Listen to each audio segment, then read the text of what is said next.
Hi, I'm Susan Fraley with More Alive Now. Welcome to my kitchen and my world of probiotic foods. This is kombucha and this is water kefir. This is milk kefir, another version of water kefir. These are your probiotic vegetables and pickles, and this is ghee. And this is one of the chapters in my book, More Alive Now, Simple Nutrition to Change Your Life.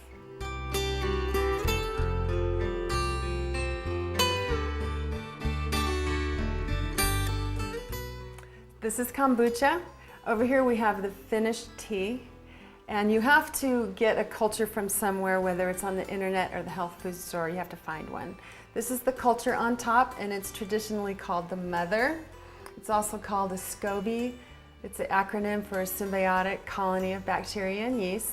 And what happens is you have the mother, and as it's fermenting for a week, you grow a baby on top. So here's the baby right here.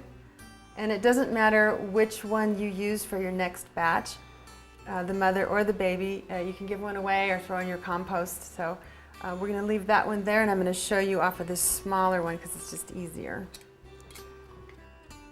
And you get these ones sink to the bottom, and it's okay if the mother sinks. There's no right or wrong.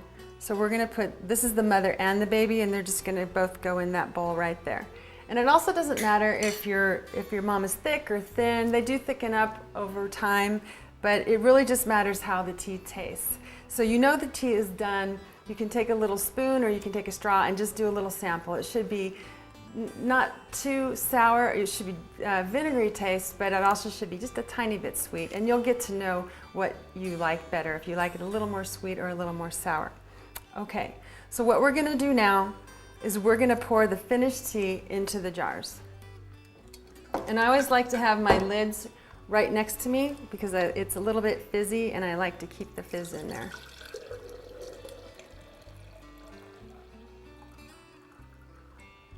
And I like to just close it up right away. So you can see the little bit of carbonation, and that's good.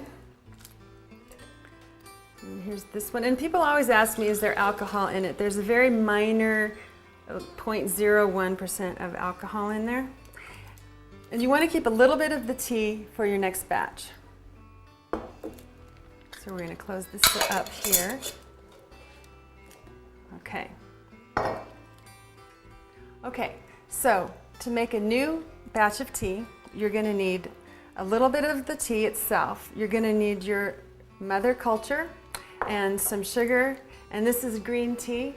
And you want to make sure that tea is cooled off before you pour it all together because the heat will kill the culture. So I made this tea beforehand and it's cooled off and it's ready to go. And there's sugar already in it.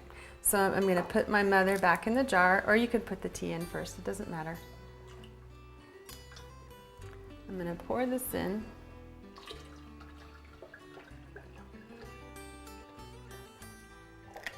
And I made that tea pretty strong, so I'm going to add some water.